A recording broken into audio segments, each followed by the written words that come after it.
नारायण नारायण। प्रिय भक्तों, मेरे YouTube चैनल हिंदू भक्ति में आपका स्वागत है। आज 10 मार्च 2025 सोमवार का दिन है और यह फाल्गुन मास का सोमवार व्रत भी है। ये दिन भगवान शिव की आराधना के लिए विशेष माना जाता है। इस दिन शिवजी की पूजा करने से सभी मनोकामनाएं पूरी होती हैं, जीवन में सुख, समृद्धि और शांति का आगमन होता है। इस व्रत की कथा सुनने और पालन करने से व्यक्ति के जीवन में अनंत पुण्य की प्राप्ति होती है।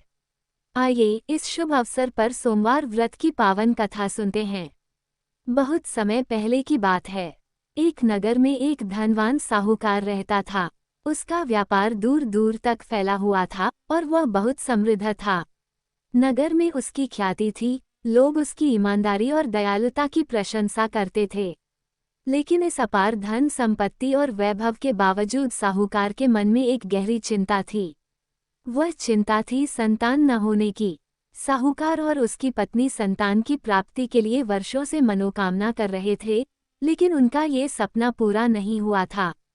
साहूकार के मन में ये प्रश्न बार बार उठता कि मेरे बाद इस धन और व्यापार को संभालने वाला कौन होगा। इस चिंता ने उसे भीतर तक बेचैन कर दिया था। संतान प्राप्ति की इच्छा से साहूकार ने भगवान शिव की भक्ति का मार्ग अपनाया। वो हर सोमवार को व्रत रखता, शिवजी का अभिषेक करता और सायंकाल मंदिर जाकर घी का दीपक जलाता। साहूकार की भक्ति सच्ची और निस्वार्थ थी। वर्षों तक उसने इस नियम को नहीं तोड़ा।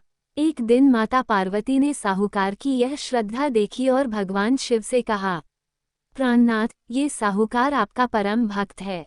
वर्षों से श्रद्धापूर्वक व्रत कर रहा है। कृपया इसे संतान का वरदान दें। भगवान शिव मुस्कुराए और बोले, हे पार्वती, इस संसार में सबको अपने कर्मों का फल मिलता है, लेकिन चूंकि तुमने अनुरोध किया है, मैं इसे पुत्र प्राप्ति का वरदान देता हूँ। किंतु इसका पुत्र मात्र 16 वर्ष तक ही जीवित रहेगा। पार्वती जी ने पुनः शिवजी से निवेदन किया, लेकिन शिवजी ने कहा कि यह उसी का भाग्य है। उसी रात साहूकार को स्वप्न में भगवान शिव ने दर्शन दिए और उसे वरदान दिया कि उसे पुत्र रत्न की प्राप्ति होगी, परंतु उसकी उम्र मात्र 16 वर्ष होगी। कुछ समय बाद साहूकार के घर एक सुंदर, तेजस्वी पुत्र का जन्म हुआ। उसके जन्म से घर में आनंद की लहर दौड़ गई। पूरे नगर में हर्षोल्लास का वातावरण था। पुत्र जन्म का उत्सव बड़े धूमधाम से मनाया गया, परंतु साहूकार अपने पुत्र के अल्पायु होने के वरदान को जानते थे। ये रहस्य केवल उन्हें ही ज्ञात था, उन्होंने इसे किसी से साझा नहीं किया। उन्होंने अपने पुत्र का नाम अमर रखा, ये सोचकर कि शायद भगवान शिव उसकी उम्र बढ़ा दें। जब अमर 12 वर्ष का हुआ, तो साहूकार ने उसे शिक्षा प्राप्त करने के लिए वाराणसी भेजने का निश्चय किया।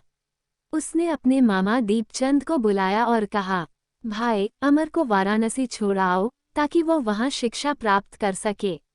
अमर अपने मामा के साथ चल पड़ा। यात्रा के दौरान वे जहां भी ठहरते, वहां यज्ञ करते, ब्राह्मणों को भोजन कराते।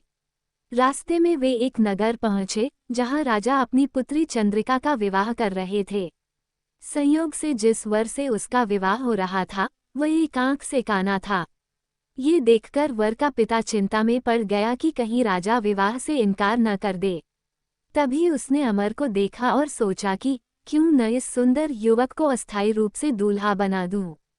दीपचंद ने लालच में आकर इस प्रस्ताव को स्वीकार कर लिया। अमर को दूल्हे के वस्त्र पहनाकर राजकुमारी चंद्रिका से विवाह करा दिया गया। विवाह के बाद अमर ने चुपचाप राजकुमारी की ओढ़नी पर लिख दिया, राजकुमारी चंद्रिका, तुम्हारा विवाह मुझसे हुआ था, लेकिन मैं शिक्षा के लिए वाराणसी जा रहा हूँ। अब तुम्हें काने युवक के साथ रहना होगा। राजकुमारी ने ये पढ़ते ही असली सत्य जान लिया और काने वर को पति मानने से इनकार कर दिया। अमर ने वाराणसी में शिक्षा प्राप्त की। जब वह 16 वर्ष का हुआ, तो उसने एक बड़ा यज्ञ किया। यज्ञ समाप्ति के बाद वह अपने कक्ष में सो गया। उसी रात भगवान शिव का वरदान पूर्ण हुआ, अमर की मृत्यु हो गई। सुबह मामा दीपचंद ने अमर को मृत पाया और रोने लगा। उसकी आवाज सुनकर माता पार्वती व्यथित हो गईं। उन्होंने भगवान शिव से कहा, हे नाथ, ये साहूकार आपका परम भक्त है, कृपया इसके पुत्र को पुनर्जीवित करें। भगवान शिव ने अपनी कृपा से अमर को जीवन दान दिया। अमर जाग उठा और स्वस्थ हो गया। शिक्षा समाप्त कर अमर अपने नगर लौटा। रास्ते में वो उसी नगर पहुंचा जहां उसका विवाह हुआ था। राजा ने उसे पहचान लिया और राजकुमारी को विदा कर दिया। जब साहूकार को अमर के जीवित होने और विवाह का समाचार मिला तो वह अत्यंत प्रसन्न हुआ। उसने अपनी पत्नी को आवाज दी, प्रिय, हमारा बेटा जीवित है। पति पत्नी खुशी के आंसू बहाने लगे। उसी रात भगवान शिव ने साहूकार को स्वप्न में दर्शन दिए और कहा, हे श्रेष्ठी, मैं तेरे सोमवार व्रत और श्रद्धा से प्रसन्न होकर तेरे पुत्र को दीर्घायु प्रदान करता हूँ। साहूकार और उसका परिवार शिवजी की कृपा से सुखी और समृद्ध हो गया।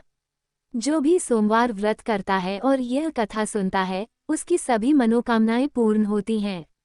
यह उम्मीद करते हैं कि हमारे द्वारा दी गई जानकारी आपको उपयोगी और पसंद आई होगी। यदि आपको ये जानकारी अच्छी लगी हो तो कृपया हमारे चैनल को सब्सक्राइब, लाइक और शेयर जरूर करें। व्रत कथा और धार्मिक जानकारी के लिए हमारे YouTube चैनल हिंदू भक्ति के साथ जुड़े रहें। हम हमेशा नई और रोचक जानकारी लाते रहेंगे।